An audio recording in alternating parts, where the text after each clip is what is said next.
Bonjour et bienvenue sur la chaîne de Nanto le Gobelin Noob. Aujourd'hui on se retrouve pour nos règles de la semaine. Alors les règles, ça va être assez rapide cette semaine parce qu'en fait nous n'avons que le plan de bataille numéro 10. C'est le dernier, si je ne me trompe pas, plan de bataille de la campagne Briscard qui s'appelle donc Vent du Changement. À la tombée du jour, une tempête s'abattit sur le campement de l'ordre et de la destruction. La bise chuchotait aux soldats dans leur sommeil, perturbant leurs rêves. Et une lueur inquiétante teinta le ciel nocturne. Les mages des deux alliances comprirent rapidement qu'il ne s'agissait pas d'un vent normal, mais d'un phénomène ésotérique balayant le territoire.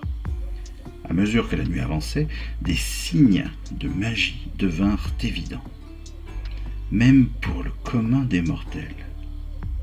Quand la bourrasque frappa les sentinelles des deux camps, leurs armes devinrent brûlantes et s'illuminèrent avec une férocité soudaine. D'autres guerriers signalèrent des changements dans leurs armures. Le fer se mua en acier, l'acier devint de l'or et l'or se transforma en plomb. Les commandants furent réveillés et les deux armées reçurent rapidement l'ordre de trouver la source de la perturbation mystique.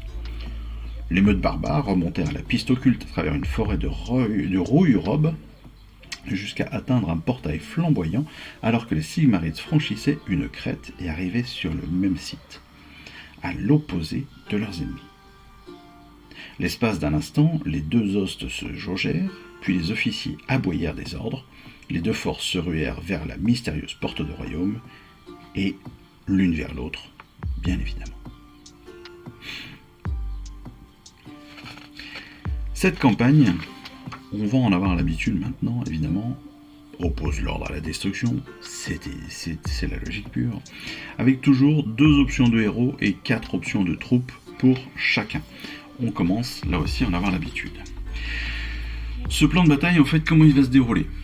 Dans un premier temps, on a donc nos choix d'armée. Ça, on le sait, 2 options de héros, 4 options de troupes chacun. Le champ de bataille, on va disposer 3 tapis de bataille, les uns à côté des autres, et le déploiement va se faire de telle façon. Dans le coin inférieur gauche, la destruction, dans le coin inférieur droit, l'ordre. 3 objectifs vont être positionnés sur la partie haute, sur la partie opposée de ces territoires de destruction, et un objectif sur chacun des tapis de bataille. Et puis on va, comme à notre habitude, y déposer aussi 6 éléments de décor, sachant que, comme toujours, ces éléments de décor seront à plus de 3 pouces des objectifs et des autres éléments de décor. Évidemment, on les place chacun à notre tour, comme on sait le faire. Le déploiement se fait au tirage du dé. Celui qui gagne le tirage choisit qui se déploie en premier. Chacun se déploie dans totalité dans son terrain, comme à notre habitude. Le premier tour se fait en jet de priorité, 5 rounds. Les points de victoire. Les points de victoire, c'est 1 point de victoire si on contrôle au moins un objectif, un 2e point de victoire si on contrôle 2 objectifs ou plus, et un 3e point de potentiel si on contrôle plus d'objectifs que son adversaire. Évidemment, on attend avec impatience la règle spéciale de la semaine, qui est Vent Mystique. Tandis que les forces s'approchent du portail, la magie de chaque royaume engloutit le champ de bataille, accordant les propriétés des 10 royaumes aux combattants. Donc en fait, au début de chaque round de bataille, attention, bien chaque round de bataille, le joueur qui a gagné le jet de priorité choisit une des aptitudes suivantes jusqu'à la fin du round de bataille. Soit Vent de Shaman, qui ajoute 1 au jet de sauvegarde des unités amies, soit Vent d'Akshi, qui ajoute 1 au jet de blessure pour les attaques des unités amies. Le joueur qui perd le jet de priorité, bien sûr, obtient l'autre aptitude jusqu'à la fin du round. Ça, c'est plutôt hyper intéressant. Ça veut dire que celui qui choisit en premier, évidemment, a un réel avantage sur ce tour. Et donc potentiellement un réel avantage avec les doubles tours aussi. Ça peut avoir son petit effet. La mobilisation générale de la semaine, vous en avez l'habitude aussi maintenant, vous le savez. Eve et Yann, les personnes du studio Warhammer, jouent ces scénarios. Eve à l'ordre, Yann à la destruction. Et ils nous expliquent un petit peu ce qu'ils ont fait. Eve donc choisit d'abord le Seigneur Aquilor. qu'elle compte placer en première ligne pour utiliser ses attaques de mêlée. Elle va sélectionner aussi le chevalier Judicator avec ses Griffdog. Elle opte aussi pour les Praetors comme premier choix de troupe et décide qu'ils sont en âme liés avec le chevalier Judicator. Autrement dit, ils vont pouvoir l'aider, l'accompagner et le protéger.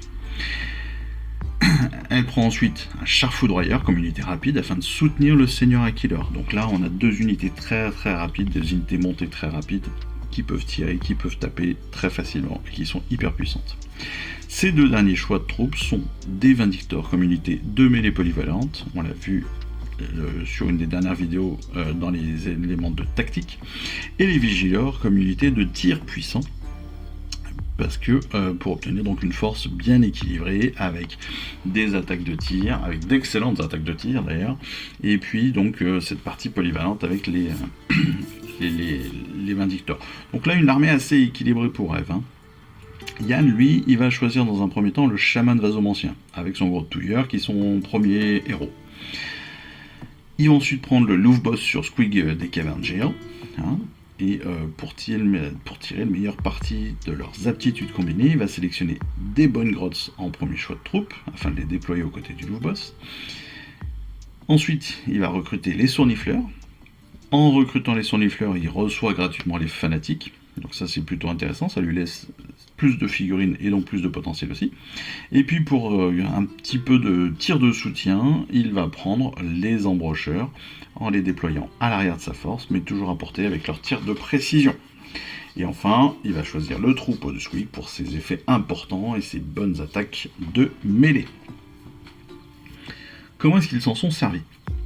Eh bien, c'est Eve qui remporte le premier jet de priorité. Et donc elle déplace aussitôt donc son char foudroyeur, son chevalier, son seigneur Aquilor vers les forces de Yann. Lors du premier tour, donc ses attaques de tir combinées sont dévastatrices, elle les concentre sur les chefs adverses, leur inflige de nombre de considérables de blessures, et plus tard, eh bien, son seigneur Aquilor plonge dans des combats très intenses, mais les Praetors sont déployés avec le chevalier Judicator à l'arrière de la force. Et comme le chevalier Judicator est le héros le plus fragile de l'armée, il reste loin des combats et n'a probablement pas besoin de la protection des Praetors. Donc potentiellement, une perte d'efficacité pour Eve, bien positionnée pour son chevalier Judicator, certes, mais peut-être une perte d'efficacité et d'intérêt de ses Praetors dans la bataille. Yann, lui, évidemment, dès le premier tour, il va subir des pertes lourdes avant même de pouvoir se déplacer. Parce que le chevalier Judicator, le chevalier, le seigneur Aquilor et le chien foudroyeur vont évidemment faire un carnage dans les unités ennemies. Il va rallier ses troupes, il va réussir quand même à bloquer le seigneur Aquilor en le chargeant avec ses Bone Grots. Les Bone Grots ne le tuent pas immédiatement, mais le combat s'engage pendant que les embrocheurs assurent des tirs de soutien. Donc voilà, ça bloque quand même pas mal le seigneur Aquilor et surtout le ralliement, le rip-hop qui lui permet de pouvoir s'aider là-dessus. Le troupeau de Squig perd des figurines dès le début, c'est logique, elles sont assez fragiles, mais elles parviennent quand même à capturer un objectif, donc marquant ainsi plusieurs points de victoire. Ça c'est plutôt pas mal aussi, c'est le fait d'avoir énormément de figurines, beaucoup plus que son adversaire, qui va lui permettre de gagner des points de victoire. Et pendant ce temps, c'est Sournifleur qui avance sur les Vindictors et qui lâche les fanatiques dissimulés dans les rangs, et donc qui, à mon avis, si on traduit un petit peu, ont dû décimer très certainement les Vindictors de façon un petit peu sournoise, comme ça, en arrivant de côté un petit peu caché. Les fanatiques arrivent comme ça de façon cachée à l'intérieur d'une autre unité et viennent tout exploser si on les utilise bien comme il faut et si on a surtout les bons jets de dés. Voilà cette mobilisation générale, voilà comment est-ce qu'on peut utiliser tout cela pour cette semaine. J'espère que cette vidéo assez courte de règles, parce qu'il n'y avait pas beaucoup d'éléments, vous aura plu. J'espère surtout que l'on se retrouvera très rapidement pour notre prochaine vidéo de fascicule, d'assemblage avec le Gargan Grand Gousier, de peinture toujours avec ce Gargan, et puis de règles pour la semaine prochaine. En attendant, écoutez, moi je vous souhaite à tous une excellente fin de journée, une excellente fin de semaine, et puis je vous dis surtout à très vite. Allez, je vous embrasse. Ciao, bye bye. Je vous remercie d'avoir suivi cette vidéo. Si ça vous a plu, eh bien abonnez-vous, lâchez un petit like et un commentaire et suivez-moi sur Instagram.